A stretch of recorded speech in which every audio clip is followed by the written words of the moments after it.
Sebelum ke videonya, kita doakan Habib Rizik Syihab sehat selalu, amin ya Allah ya rabbal alamin. Oke, kita simak ceramah dari Habib Rizik. 25 tahun saudara, kalau dari tahun 90 saudara, atau kalau dari tahun 98 usianya baru 17 tahun saudara, nggak ada yang tahu PKI saudara. Inna lillahi wa inna ilaihi raji'un. Yang kedua, dulu sebelum tahun reformasi 1998, seluruh stasiun televisi baik pemerintah yaitu TVRI maupun televisi nasional swasta lainnya saudara, setiap tanggal 30 September wajib untuk memutar ulang film dokumenter tentang pengkhianatan G30S PKI.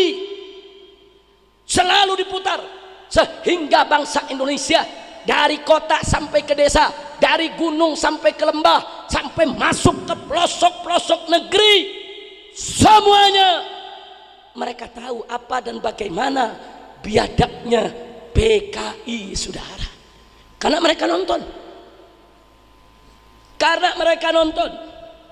Biarkan aja, nggak usah sibuk dengan minuman. Nah, biarkan aja. Nah, nanti saya mau minum, saya tuang sendiri supaya jamaah tetap konsentrasi. Tolong panitia jangan ganggu konsentrasi, jangan sibuk, oh saya mau keringat cari apa namanya, oh, kipas angin cari ini, jangan ganggu, biarkan aja, ini keringat pahala insya Allah, amin. Nah, yang penting saya minta semua fokus, karena apa yang akan kita sampaikan ini penting sekali saudara. Ini bagian yang hilang dari kurikulum kita, ini bagian yang hilang dari sistem pendidikan bangsa Indonesia saudara, khususnya untuk generasi muda yang lahir tahun 90 ke atas saudara. Lanjut baik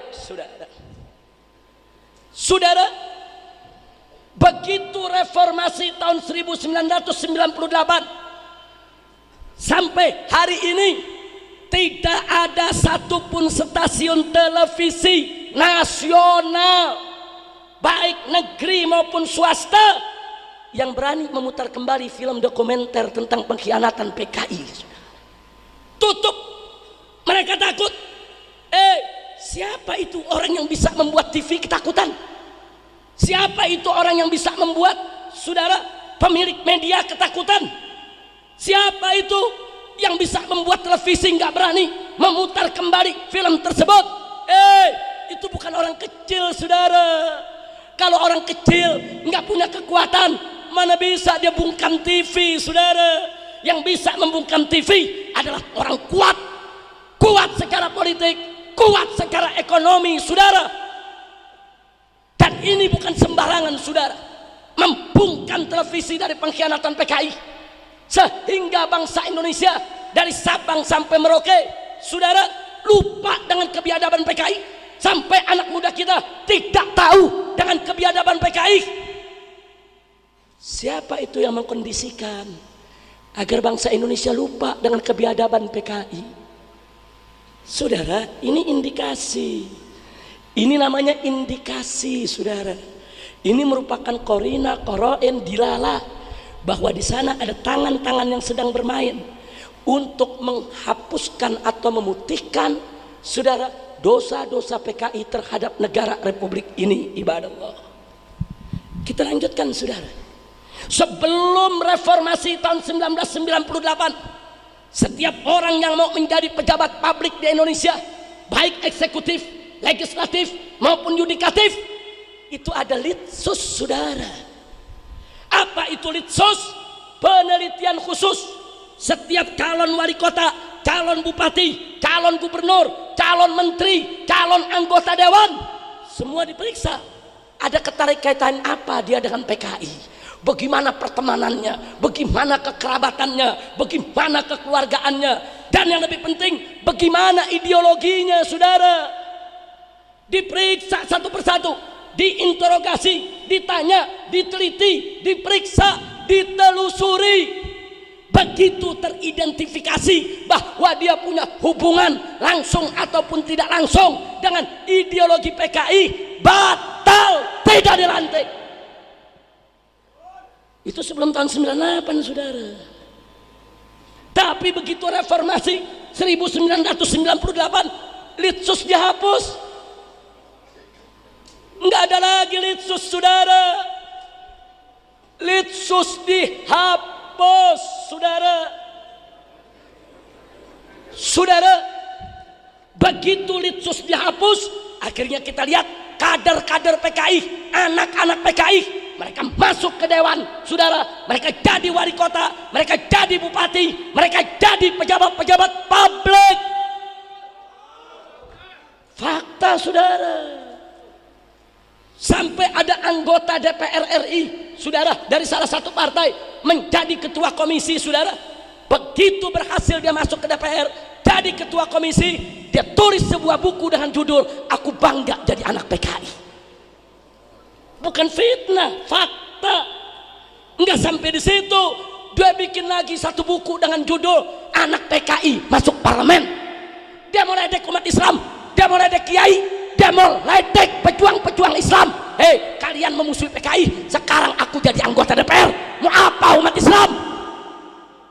Dan catat baik-baik, saudara, saat ini di DPR RI tidak kurang dari 100 anggota DPR RI teridentifikasi sedang mengusung ideologi PKI.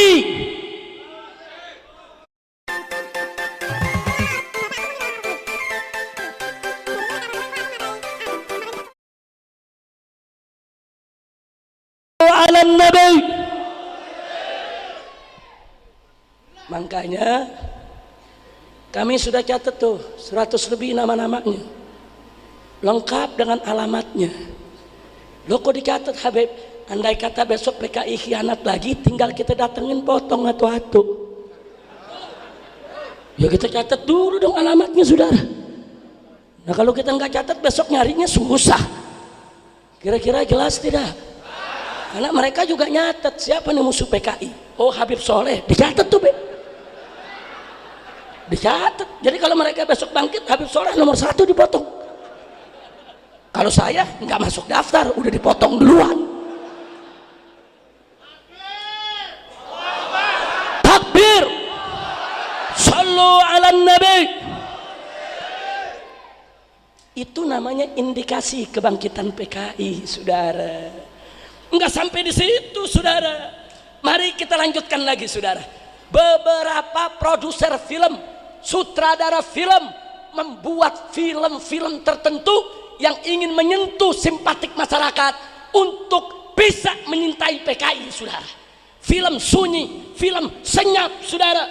Itu menceritakan soal, saudara, orang PKI yang menjadi berperan utama dalam film tersebut, saudara, supaya masyarakat yang nonton tertarik, simpatik, sehingga tercipta opini seolah-olah PKI itu korban, PKI itu teraniaya, PKI itu mazlum, kesian PKI, mereka tidak salah. Ini opini yang sedang dibentuk, saudara. Dan faktanya banyak anak-anak muda kita kini, saudara, merasakan PKI itu hanya korban. Mereka kesian kepada PKI, saudara. Ini yang sedang dibangun, saudara. Ini juga merupakan indikasi kebangkitan PKI. Enggak sampai di situ. Setelah mereka mendapat simpati, saudara, mereka sudah berani terang-terangan bikin konferensi pers, datang ke DPR RI, datang ke MPR. Mereka minta agar TAP MPRS nomor 25 tahun 1966 tentang pembubaran PKI dan pelarangan Marxisme, Leninisme, komunisme untuk dicabut. Mereka berani datang, saudara. Jadi mereka bukan ngumpet-ngumpet lagi, saudara, karena udah mulai dapat simpatik, saudara. Enggak sampai di situ. Saat ini mereka berani gelar siaran pers, dibantu oleh Komnas HAM, dibantu oleh Kontras, dibantu oleh Setara Institut pimpinan Hendardi, saudara. Mereka tulis surat secara resmi, mereka gelar siaran pers, mereka kirimkan ke Presiden Jokowi, mereka tekan, mereka paksa, mereka ancam agar Presiden minta maaf kepada PKI. Masya Allah, luar biasa, tekanannya nggak main-main, saudara, nggak main-main. Tahu tekanan yang mereka lakukan? Seminggu yang lalu, Pengadilan Hak Asasi Manusia yang akan membela PKI sudah mulai digelar di Mahkamah Hak Asasi Manusia Internasional di Den Haag, saudara. Sudah digelar. Mereka mendapat simpatik dunia. Mereka katakan kami korban, kami dibantai oleh umat Islam, kami dibantai oleh ormas Islam, kami dibantai oleh para kiai dan santri, kami dibantai oleh tentara, kami dibantai oleh negara. Kami ini korban, kami dianiaya, kami dizalimi, kami minta keadilan. Dan mereka berhasil. Saat ini pengadilan hak asasi manusia baru seminggu sudah mulai dibuka, saudara. Innalillahi wa inna ilaihi raji'un. Presiden kita goyang, saudara. Ditekan kanan kiri, ditekan dalam dan luar negeri, saudara.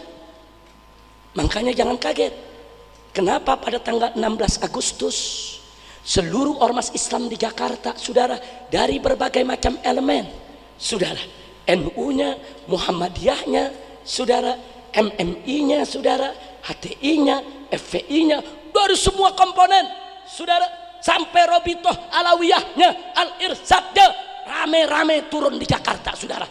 500.000 umat Islam kita turunkan, putihkan Jakarta tanggal 16 Agustus yang lalu. Kenapa? Karena kita ingin menyampaikan kepada presiden, haram presiden minta maaf kepada PKI, saudara. Takbir. Makanya saya katakan, saudara, saya katakan kepada para pejabat, kalau presiden mau minta maaf sama PKI, tanggung, minta maaf aja sama Belanda sekalian. Minta maaf sama Belanda, minta maaf sama Jepang, minta maaf. Tanggung amat minta maaf sama PKI, minta maaf. Belanda, maaf ya dulu kita ngelawan. Maaf ya dulu waktu ngejajah nggak nyaman. Ayo datang lagi ngejajah nggak apa-apa. Nanti kami layani deh. Mas sekalian. Kira-kira jelas gak? Paham gak? Alhamdulillah. Jadi kami turun bukan karena rumor, bukan. Kalau rumor isu katanya presiden mau minta maaf kepada PKI, kami nggak turun, saudara. Tapi kami dapat sumber dari istana, saudara, yang punya bukti-bukti otentik bahwa tanggal 17 Agustus yang lalu presiden betul-betul ingin minta maaf atas nama negara kepada PKI. Maka itu kita cegah dengan menyatukan seluruh ormas Islam. Sampai hari ini alhamdulillah kita masih mampu mencegah presiden agar tidak minta maaf kepada PKI. Sampai kapan? Wallahu a'lam. Tapi saya yakin selama umat Islam bersatu, saudara, bahu membahu, gotong royong, satukan semua potensi kita. Presiden sekalipun, jenderal yang mana sekalipun, nggak bakal bisa mengalahkan kita semua. Betul? Bila Islam bersatu, bila Islam bersatu, takbir, sallu ala nabi. Makanya umat Islam jangan ribut melulu, main tuduh-tuduhan, main kafir-kafiran, main sesat-sesatan. Kurang kerjaan. Itu namanya kurang kerjaan, saudara. Enggak usah kita ribut. Kita beda-beda madhab, beda-beda pendapat sesama kita. Yang penting tidak melakukan kekufuran yang nyata, saudara. Yuk mari ittahadna fima tafakna wa'tadarna fima ikhtalafna. Mari kita bersatu dalam hal yang kita sepakat, dan mari kita saling memaklumi dalam hal yang kita berbeda. Apalagi kalau perbedaannya hanya masalah furu, bukan masalah prinsip yang sangat mendasar. Dan jangan sembarangan nuduh orang, saudara. Ini telunjuk main tuduh-tuduh orang aja, saudara. Main tuduh aja, kafir, muslim, dolalah, pala lubuh menyan. Musuh kita mau hancurkan kita, kok kita mau ribut sesama kita? Saya mau tanya, siap bersatu? Siap bersaudara? Siap bela Allah? Siap bela Nabi? Siap bela Islam? Siap bela NKRI? Takbir, sallu ala Nabi. Nah sekarang muncul pertanyaan,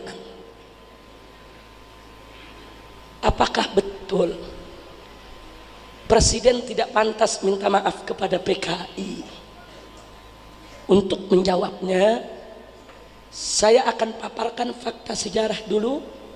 Nanti Anda yang jawab sendiri, saudara. Jangan saya yang jawab, nanti Anda yang nilai. Setuju? Setuju? Mau dengar fakta sejarahnya? Supaya tidak ada pemutarbalikan sejarah, saudara. Kita mulai. Di tahun 1914, sebelum kita merdeka, ada 85 tokoh komunis Belanda datang ke Indonesia. Dipimpin oleh seorang tokohnya bernama Hein Sneevliet. Untuk apa mereka datang ke Indonesia? Mereka mendirikan serikat buruh, saudara. Yang mereka kasih nama ISDV. Singkatan dari Indiski Sosialis Demokratik Vereniging, yang artinya, saudara, Serikat Buruh Sosialis Demokratik. Kenapa mereka dirikan di Indonesia, saudara? Karena ketika itu wilayah Indonesia ini ada di bawah penjajahan pemerintah Hindia Belanda, dan Indonesia ini menjadi lahan ladang kekayaan Belanda. Rempah-rempah diambil dari Indonesia, biji karet diambil dari Indonesia, teh diambil dari Indonesia. Mereka bikin perkebunan di mana-mana. Kekayaan Belanda ada di Indonesia, saudara. Nah, tokoh-tokoh komunis ini punya kepentingan. Mereka ingin tumbangkan pemerintahan kapitalis Belanda untuk diganti dengan pemerintahan komunis Belanda, saudara. Caranya goyang stabilitas politik pemerintah Hindia Belanda. Di mana goyangnya? Goyang dari ladangnya, goyang dari kekayaannya, goyang dari Indonesia, saudara. Nah, begitu mereka buka, mereka bujuk para petani dan para buruh untuk ikut. Mereka iming-iming kalau petani dan buruh ikut ISDV akan terlindungi dan akan dilindungi, saudara. Karena ini organisasi resmi diakui oleh Ratu Belanda, dari partai sosialis resmi yang ada di Belanda. Nah, karena petani kita, buruh kita butuh jaminan keamanan, keselamatan supaya nggak diganggu Belanda, rame-rame ikut ISDV, saudara. Alhamdulillahirrahmanirrahim. Alhamdulillah, syukran lillah. Allahumma sholli ala sayyidina Muhammad wa ala sayyidina Muhammad. Itu dia Bapak Ibu, ceramah dari Habib Rizik Syihab, yang mana alhamdulillah ya, perjuangan terus berlanjut untuk menegakkan kebenaran ya. Semoga Habib Rizik Syihab, Allah panjangkan umurnya, Allah mudahkan segala urusan, amin ya rabbal alamin. Allahumma sholli ala sayyidina Muhammad wa ala sayyidina Muhammad. Oke, Bapak Ibu, terima kasih. Kita doakan Habib Rizik ya, semoga sehat selalu. Assalamualaikum warahmatullahi wabarakatuh.